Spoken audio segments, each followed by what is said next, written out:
La force relative à ne pas confondre avec le RSI. La force relative vous permet d'anticiper le sens du marché pour un indice par exemple donné ou pour une monnaie donnée. Donc ça vous permet de savoir à l'avance si le marché monte, quelle monnaie il faudra prendre ou quel indice il faudra prendre. Et si le marché baisse, ça vous indique également quel indice ou quelle monnaie ou quel autre support il faudra prendre. La force relative est un avantage qu'il faut impérativement connaître. Alors, on va le traiter de cette façon. On va voir le principe, vous verrez que c'est absolument pas compliqué. Au point de vue de l'apprentissage, je vais vous montrer la force relative sur les 8 derniers jours à des moments qui sont essentiels, surtout les ouvertures de marché. On verra donc la force du CAC et du DAX, par exemple, le matin, avant l'ouverture de 9 h, pour savoir ce qui va se passer après l'ouverture de 9 h, pour savoir comment se positionner à l'ouverture de 9 h. On verra bien sûr la force du CAC, DAX, DAX et SP500 combinés, visualisés de manière à, juste avant l'ouverture US, essayer de prendre une direction sur le bon indice, acheter ou vendre sur le bon indice. Et on verra ensuite quel indice privilégier et dans quel sens, bien sûr, puisque c'est l'objet de cette vidéo.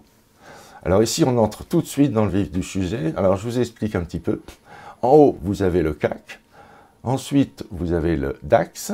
Ensuite, vous avez le DAX. Et ensuite, vous avez le SP500.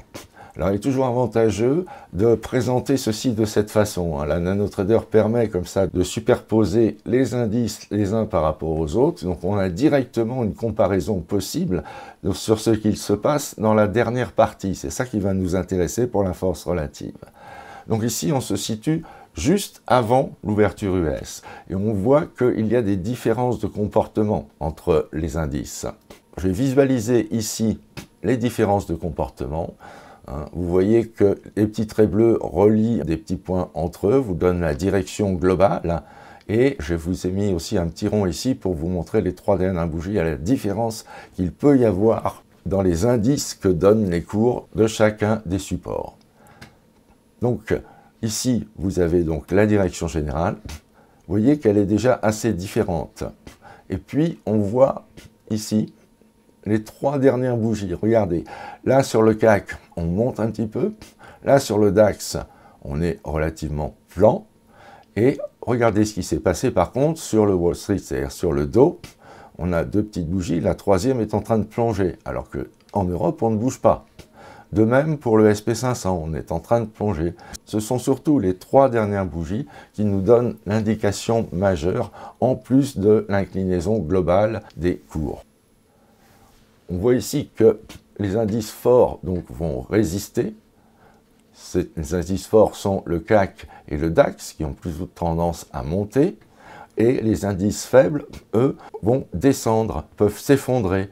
Et dans ce cas, nous prendrons à la vente ou bien le Dow Jones ou bien le SP500. Et voilà ce que ça donne un petit peu plus tard. Donc vous voyez que le CAC, lui, n'a quasiment pas bougé. Il est resté au même niveau. Le DAX, lui, a légèrement faibli. Par contre, vous voyez ce qui s'est passé au niveau du Dow. Le Dow a complètement dévissé et le SP500 a dévissé lui aussi dans une un peu moindre mesure. C'est surtout le Dow qui était ici le plus faible, et on voit que la faiblesse relative du Dow nous indique que si jamais ça part vers le bas, eh bien le Dow sera extrêmement confortable à trader, contrairement à ce qui aurait pu se passer sur le CAC par exemple. Sur le CAC, il ne fallait pas partir baissier, puisqu'on était relativement fort par rapport aux autres indices. C'est ça le principe de la force relative.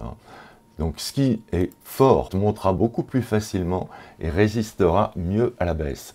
Alors ce qui est faible, par contre, baissera plus facilement et aura du mal à monter. Donc si le mouvement s'oriente à la baisse, il vaut mieux prendre une valeur faible ou un indice faible. Par contre, si le marché s'oriente à la hausse, il faut être sur ce qui était fort juste avant la hausse.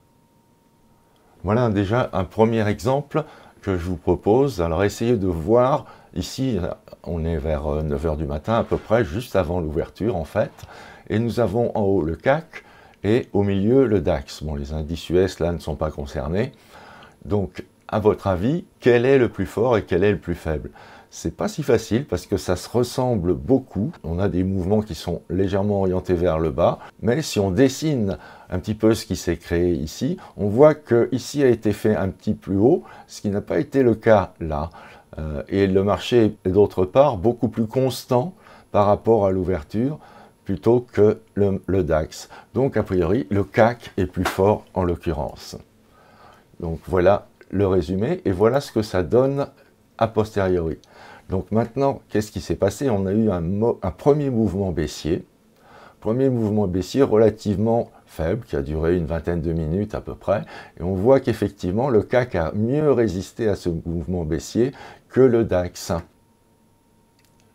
Donc voilà, on reprend la situation, la première situation après le premier mouvement, et on voit qu'après le premier mouvement, s'est créé un fort mouvement, cette fois haussier, et on voit que sur le CAC, ça a été beaucoup plus violent, beaucoup plus rapide.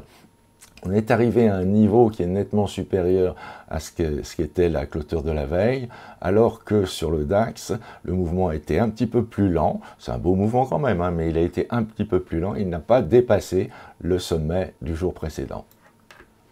Une autre situation maintenant, avec cette fois le CAC, le DAX, le Dow et le SP500, et juste avant l'ouverture US. Alors qu'est-ce qu'on voit globalement? Vous voyez que sur le CAC, on descend légèrement, sur le DAX, on monte légèrement, sur le Dow, on descend assez franchement, et sur le SP500, on descend assez franchement ici.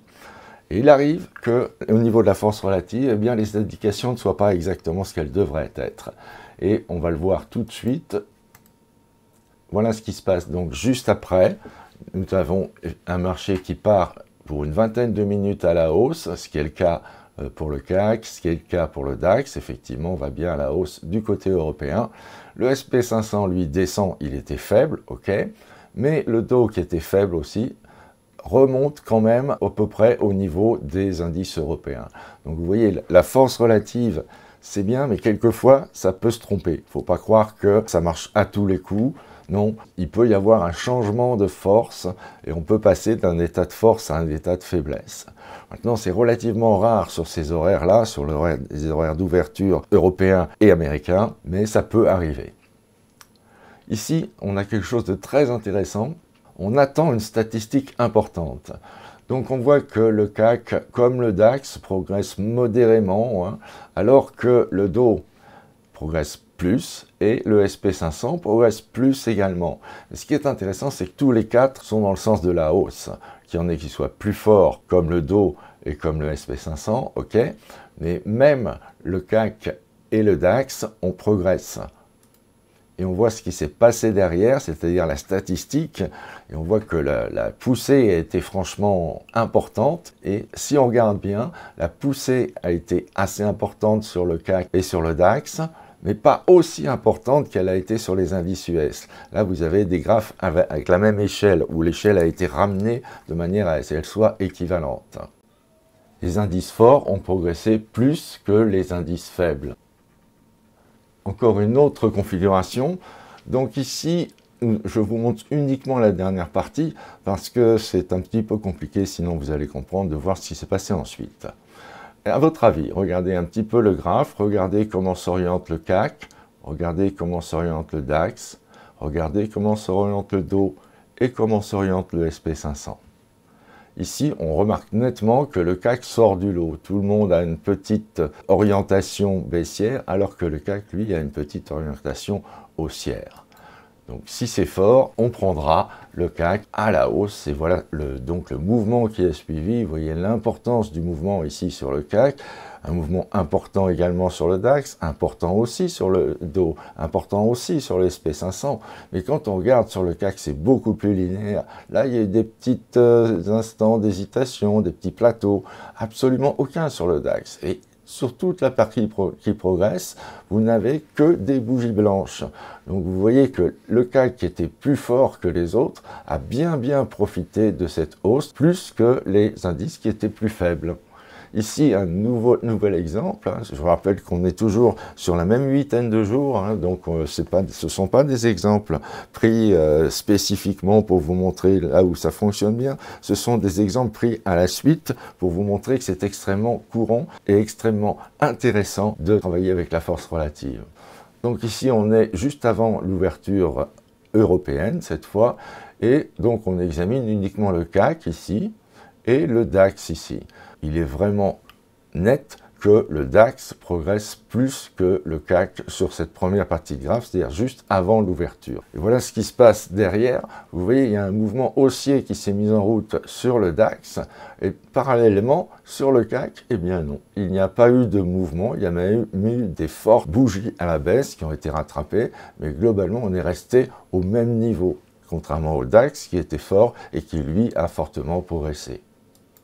Là, on arrive au dernier jour disponible actuellement, hein, nous sommes le week-end, qui est suivi donc le vendredi du 17 novembre, et on se trouve juste avant l'ouverture des US. On observe un petit peu la force relative, on voit que le CAC est légèrement ascendant, le DAX légèrement descendant, mais que par contre, sur les indices US, après une légère montée, eh bien, c'est plutôt une pente descendante qui a été adoptée, que ce soit sur le Dow ou sur le SP500 ici en bas.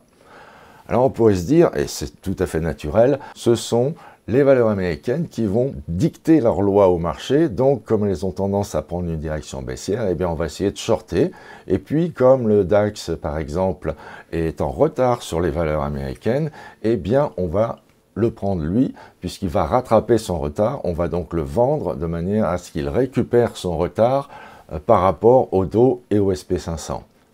Mais ça marche pas. Ça ne marche pas parce que ce qui est fort ne vend pas. Le DAX était fort, donc ce n'est pas la peine de le vendre. Si on cherche à vendre, on va vendre les indices faibles, c'est-à-dire ici le Dow et le SP500. Vous voyez ce qui s'est passé sur le DAX, et bien finalement, alors que les indices américains plongeaient, qui étaient faibles plongeaient, eh bien les indices européens qui étaient forts, eux, sont restés au même niveau. Vous voyez, ils n'ont pas subi une once de baisse. Alors, on a vu tout ça. La force relative permet de surveiller un seul sens quand on a des doutes sur la direction.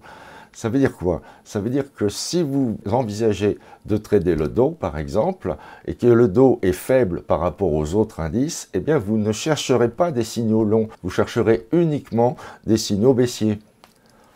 Quand toutes les forces sont du même côté, toutes haussières ou toutes baissières, alors il faut privilégier ce côté. Quand tout le monde va dans le même sens, il faut essayer d'aller dans le même sens que tout le monde, c'est le cas de le dire. Et ça, particulièrement avant une statistique ou avant l'ouverture US. On l'a vu sur un exemple, tout le monde est du même côté, ça va partir, mais là, on va choisir la valeur forte. Si le marché va dans le sens de la hausse, et la valeur faible, bien sûr, si le marché va dans le sens de la baisse. L'estimation de la force renseigne sur le mouvement à venir des cours. Mais vous avez vu que la force relative peut quelquefois se tromper, il peut y avoir quelquefois une inversion de force qui vient. Ça arrive relativement rarement avant l'ouverture des marchés européens, avant une stat ou avant l'ouverture des marchés US. C'est à ce moment-là qu'on en tire le maximum, qu'on tire le maximum de la force relative. Donc toujours, il faut être dans le sens de la force parce que ça favorise le gain et ça diminue la probabilité que le stop soit touché. Si un indice a tendance à monter, par exemple, si un indice est fort, eh bien vous aurez moins de retournements baissiers qui risquent de toucher votre stop. Il montera beaucoup plus régulièrement et votre stop sera moins touché. Et ça, c'est vital, ça vous permettra de rester dans le mouvement. Voilà, j'espère que ceci vous aura plu. N'hésitez pas donc à regarder un petit peu comment se comportent les indices ou les monnaies si vous faites des monnaies juste avant de prendre position. Ça pourra beaucoup vous servir, surtout dans les moments clés. Au revoir, à bientôt.